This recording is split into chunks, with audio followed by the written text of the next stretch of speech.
Assalamualaikum warahmatullahi wabarakatuh. Kita lanjutkan mata kuliah kita untuk mata kuliah interaksi manusia dan komputer, di mana kali ini kita akan membahas ya di pekan kedua ini yaitu faktor manusia. Ya, jadi jika Anda masih ingat bahwa sistem itu adalah kumpulan dari elemen-elemen ya yang saling berkait dengan tujuan tertentu ya, itu pengertian dari sistem. Dan di dalam komputer ya, itu ada aspek-aspek ya yang harus diperhitungkan agar bisa berjalan dengan baik. Di mana aspek-aspek ini nanti berkaitan dengan interaksi manusia dan komputer. Yang pertama adalah aspek perangkat keras atau hardware ya. Jadi hardware itu adalah unsur-unsur ya yang terdiri dari beberapa perangkat keras ya yang digunakan untuk membantu proses bekerja manusia atau brainware-nya. Contoh perangkat kerasnya di komputer ada CPU, monitor, keyboard, hard disk drive, dan selain komputer ya itu ada printer, kemudian ada barcode reader, laptop, netbook, dan lain sebagainya ya. Jadi semua alat yang terkait dengan komputer itu masuk pada aspek ini atau aspek hardware. Kemudian aspek perangkat lunak. Jadi aspek perangkat lunak merupakan serangkaian unsur-unsur yang terdiri dari beberapa perangkat lunak program komputer yang digunakan untuk membantu proses kerja manusia atau brainware-nya. Contohnya adalah sistem software, kemudian ada application software, kemudian package software. Jadi semua program yang dipakai, baik itu sistem operasi, bahasa pemrograman, program aplikasi yang diinstal itu termasuk dalam pengertian perangkat lunak. Kemudian aspek yang ketiga adalah brainware-nya. Brainware ini adalah tenaga pelaksana yang menjalankan serta mengawasi pengoperasian sistem unit komputer di dalam proses pengolahan data untuk menghasilkan suatu informasi yang tepat waktu, tepat guna, dan akurat. Di dalamnya ya, manusia-manusia yang berhubungan dengan komputer itu ada sistem analis, programmer, technical support, atau bahkan operator. Jadi, manusia dalam berbagai profesi dan kemampuannya yang bekerja dengan menggunakan komputer. Itu adalah aspek manusia. Di dalam interaksi manusia dan komputer, ada dua hal, yaitu manusia dan komputer yang berinteraksi. Oleh karenanya, kita perlu melihat ya, atau kita perlu mempelajari aspek dari sisi manusia seperti apa, di mana manusia ini adalah yang melakukan pengoperasian, ya. Jadi, manusia, ya, selaku programmer dalam merancang antarmuka, harus memperhitungkan banyak hal agar kemudian rancangannya bisa diterima dengan baik, ya. Kenapa? Karena ya, program yang dibuat itu akan dipakai oleh orang yang bermacam-macam fisiknya, baik tua, muda, besar, kecil, laki-laki, perempuan, normal atau kurang normal panca inderanya, kemudian berbagai latar, belakang, historical, juga kemudian, psikologi dan lain sebagainya. Jadi, seorang programmer itu harus berpikir luas dan mempertimbangkan berbagai macam user, ya. Karena memang manusia terdiri dari baik secara fisik maupun secara, psikologis berbeda-beda satu dengan sama lain. Nah, di dalam faktor manusia itu ada beberapa faktor, mulai dari penglihatan, pendengaran, kemudian, ada juga apa, perasaan ya, perabaan dan lain sebagainya gitu. Jadi kita perlu bahas nanti, satu persatu faktor-faktor manusia ini yang kemudian akan dijadikan acuan atau, dijadikan referensi ketika seseorang membuat aplikasi atau program di komputer. Sehingga akan tercipta, interaksi yang baik antara manusia dengan komputer. Oke, kita akan bahas, lebih mendalam. Yang pertama kali adalah penglihatan. Ya, faktor yang utama ya. Jadi faktor utama adalah penglihatan. Karena, normalnya ya orang ketika mengakses komputer itu adalah melalui penglihatan. Walaupun, alhamdulillahnya juga banyak sekarang teman-teman kita, saudara-saudara kita yang, tunanetra bisa menggunakan perangkat komputer ya, tentunya dengan penyesuaian dari interface atau, antarmuka dari setiap aplikasi, ya. Jadi, pada saat bekerja dengan komputer, itu mata manusia sangat penting untuk berinteraksi. Ya, jadi banyaknya manusia pemakai komputer ada yang normal atau kurang normal penglihatannya ya, misalkan plus atau minus itu perlu diperhatikan. Nah, ini ada beberapa pengertian terkait penglihatan, ya. Yang pertama ada namanya luminas, ya. Luminas adalah banyaknya cahaya yang dipantulkan oleh permukaan objek, ya. Satuannya adalah kandela per meter persegi. Jadi semakin luminance-nya semakin besar, maka objek yang dapat dilihat mata akan semakin bertambah, ya. Jadi, contoh ya, misalkan Anda membeli sebuah proyektor ya, terus kemudian proyektor itu luminance-nya ukurannya tinggi gitu, ya. Jadi ketika luminance-nya lebih besar, maka semakin banyak objek yang bisa kita terlihat dari pancaran proyektor tersebut, ya. Kemudian yang berikutnya adalah kontras, ya. Kontras itu adalah hubungan antara cahaya yang dikeluarkan oleh suatu objek dan cahaya dari latar belakang objek, ya. Jadi atau selisih antara luminance objek dengan latar belakangnya dibagi dengan luminance latar belakang. Itu ada kontras, ya. Kemudian ada kecerahan atau kalau, bahasa Inggrisnya adalah brightness ya. Untuk kecerahan adalah tanggapan subjektif pada cahaya. Jadi nilai luminance yang tinggi itu akan, berakibat pada kecerahan yang tinggi pula. Jadi kalau luminance-nya tinggi akan semakin cerah.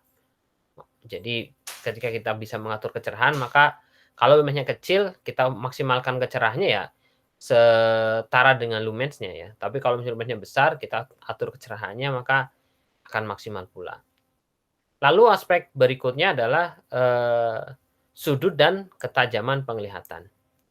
Jadi, sudut penglihatan didefinisikan sebagai sudut yang berhadapan oleh objek pada mata. Jadi, ada sudut penglihatan minimum, yaitu ketika mata masih dapat melihat suatu objek dengan jelas. Contohnya misalnya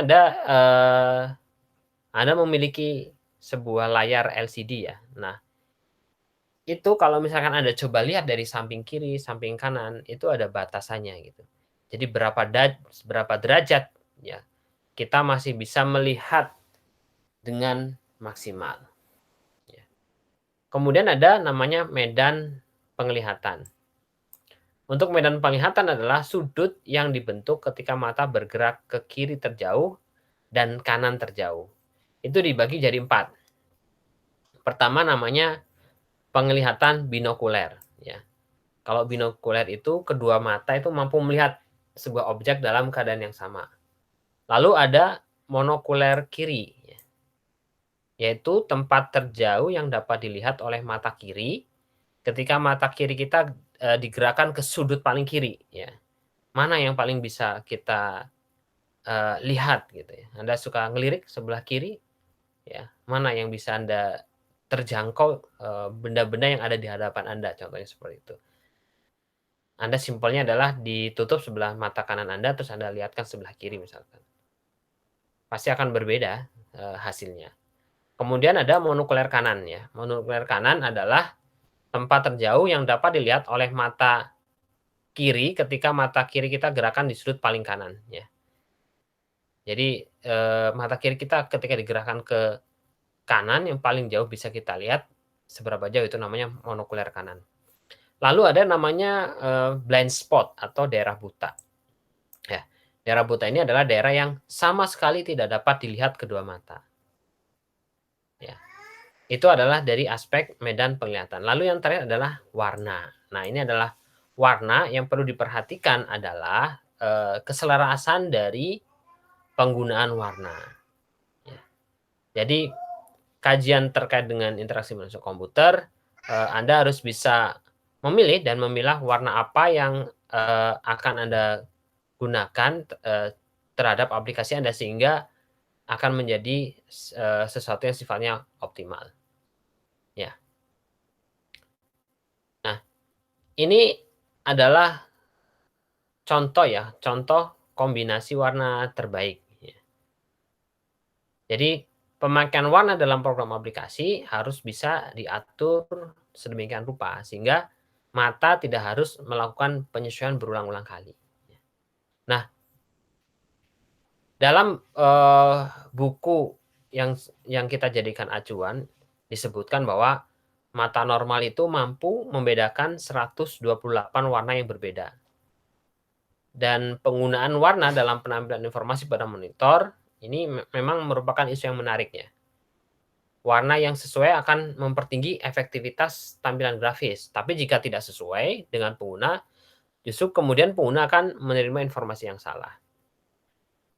Memang tidak ada standar atau acuan resmi untuk penggunaan warna yang bagus karena perspektif tiap orang berbeda-beda.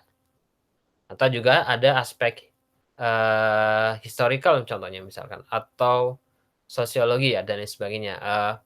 Contoh misalnya sebelumnya saya pernah sebutkan ya, contoh Anda diminta untuk membuat sebuah website misalnya, websitenya dari salah satu klub bola tertentu yang identik dengan warna tertentu misalkan.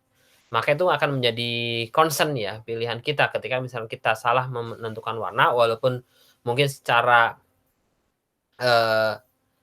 dari aspek penglihatan atau dari intuisi kita mengatakan bahwa itu oke, tapi ternyata menggunakan elemen-elemen warna yang bertentangan dengan historical club misalkan.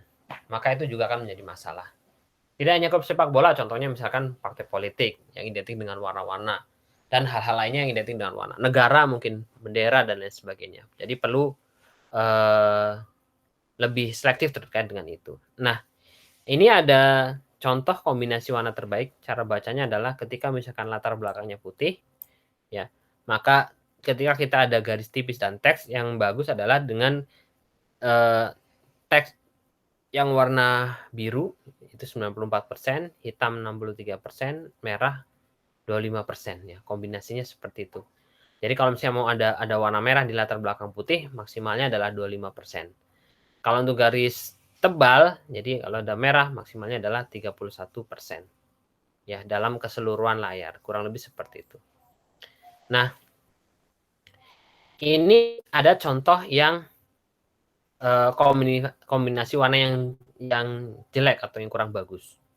Contoh misalkan warnanya putih, ya. Kemudian garisnya dia menggunakan warna kuning, ya. Jadi ini kurang menurut referensi buku yang ada itu kurang baik. Lain lagi misalkan latar belakangnya biru, kemudian Anda menggunakan garis tipis warna hijau, ya hijau sampai 62%. Itu juga kurang baik.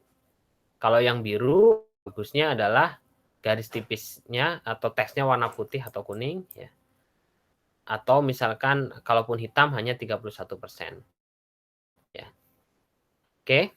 Nah, ini ada petunjuk dari aspek psikologis, jadi silakan Anda nanti baca ya. Ini sebagai acuan Anda ya, ketika misalkan Anda membuat sebuah interface atau aplikasi. Jadi paling paling jelas adalah hindari penggunaan tampilan yang secara simultan itu menampilkan warna-warna yang tajam. Contohnya warna merah, jingga, kuning, hijau, ya. Kemudian namanya kan ada refokus ya, jadi ada pemfokusan kembali mata yang berulang akan menyebabkan kelelahan penglihatan, ya. Jadi aspek ini perlu ditinjau dan perlu diperhatikan ketika misalkan Anda menggunakan atau menciptakan sebuah antarmuka. Ya, sebetulnya biasanya sih kalau beberapa aplikasi ya, aplikasi pengedit gambar ya, biasanya dia sudah menyediakan palet ya namanya. Palet itu adalah warna ya, warna-warna yang sudah disesuaikan.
Baik, selanjutnya ya, dari aspek perseptual ya, ada beberapa hal yang perlu diperhatikan.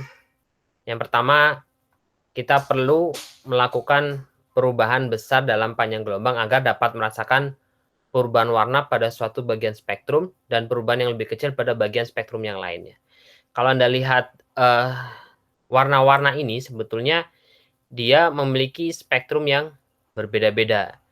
Dari yang dingin ya sampai yang hangat atau lebih panas. Warna-warna dingin contohnya dari warna biru, kemudian warna panas adalah mengacu kepada warna yang merah ya. Itu karena memang dia memiliki gelombang yang berbeda. Kemudian yang berikutnya adalah luminance itu tidak sama dengan kecerahan. Dua luminance yang sama tapi beda warna menyebabkan perbedaan kecerahan. Ya, memang brightness itu akan berpengaruh terhadap luminance ya, tetapi memang tidak sama dengan kecerahan, berbeda ya. Jadi kalau dibilang luminance adalah ketika kita bisa melihat, contohnya ada lampu ya. Ada lampu, kemudian lampunya dia akan menerangi meja. Meja ini akan memantulkan, sebetulnya memantulkan cahaya ke mata kita ya. Itu yang disebut sebagai lumens ya.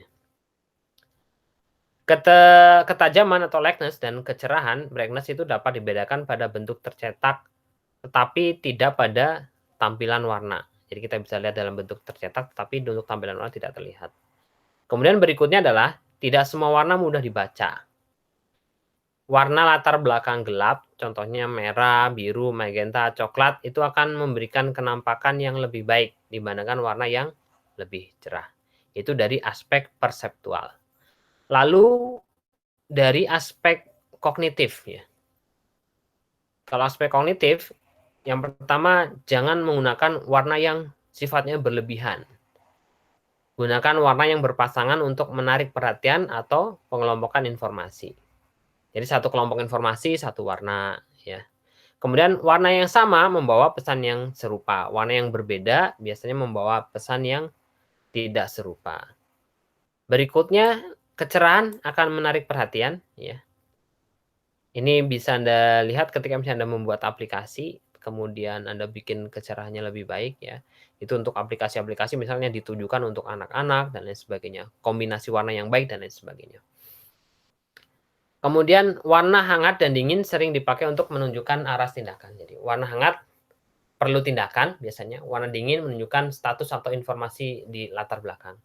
Warna hangat contohnya apa ya? Warna hangat itu ya kuning, oranye, merah, ungu. Jadi biasanya kalau teks yang warnanya merah itu berarti, untuk penekanan bahwa itu bisa apa namanya, sesuatu yang perlu untuk dilakukan tindakan misalkan, kurang lebih seperti itu. Nah, ini ada gambaran warna-warna ya, beserta apa namanya ya, ada plus ada minusnya ya. Kalau contoh misalnya gini, warna merah ya, positifnya adalah artinya itu cinta, energi, power ya, kekuatan, passion, kehangatan ya. Negatifnya apa? Kesannya bisa marah, bahaya, atau peringatan ya, contoh seperti itu. Ada juga warna apa ya yang suka Anda pakai, warna pink misalkan. Itu kalau dari aspek positifnya itu adalah kesehatan, gembira, feminim ya, manis ya, dan lain sebagainya.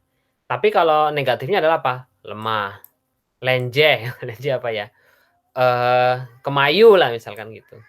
Ketidakdewasaan atau immaturity misalkan. Jadi ada beberapa aspek yang perlu Anda, eee, perhatikan. Nah, ini ada contoh-contoh ya, contoh-contoh penggunaan warna untuk aplikasi logo-logo tertentu ya, misalkan. Ini warna merah itu misalkan dipakai oleh KFC, Toyota, ada Pinterest, Lego, Canon, Levi's gitu. Itu dia, menunjukkan kekuatan gitu ya, perhatian ya, passion dan lain sebagainya. Terus ada juga yang warnanya kuning ya, dipakai salah satunya untuk Nickelodeon, ya, itu untuk saluran TV kabelnya anak-anak ya misalkan.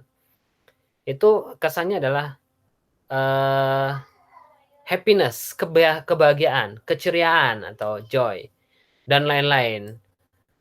Dipakai contohnya warna putih ya, putih itu biasanya, bersih ya, suci, ya, baik gitulah. Ada dipakai untuk, Wikipedia, kemudian Honda dan lain sebagainya. Jadi, eee, warna-warna ini dipilih ya untuk, sesuai dengan, kebutuhan kita.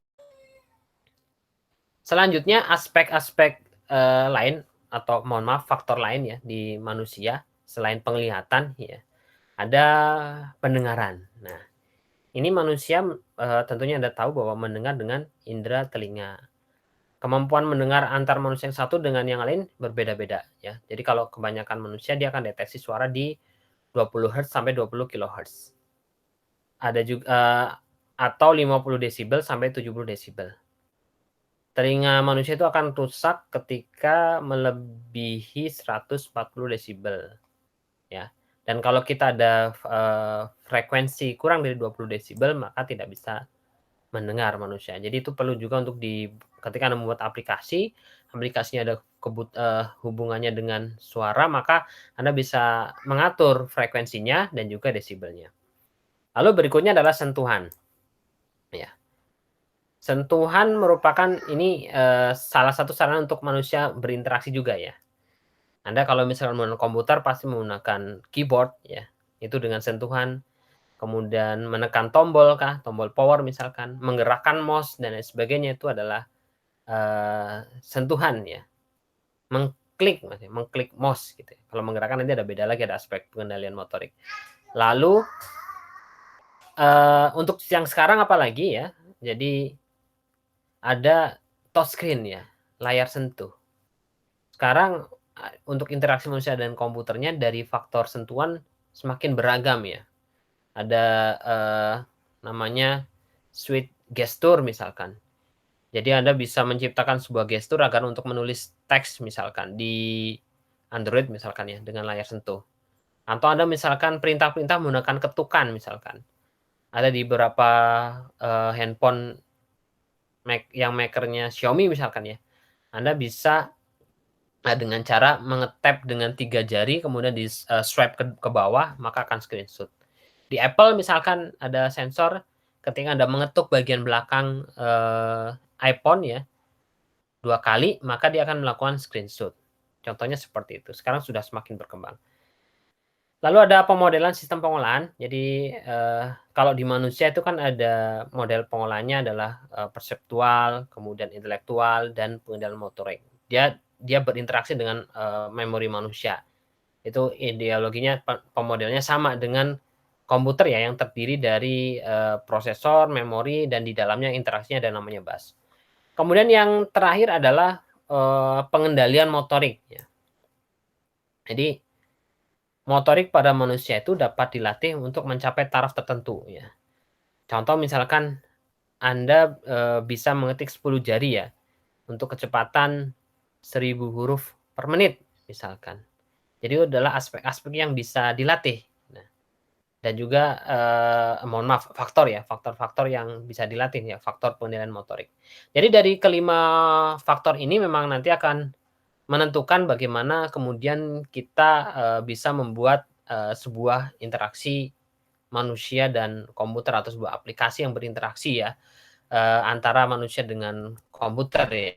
Ini adalah contohnya salah satunya adalah ketika misalkan bagaimana manusia, bekerja ya.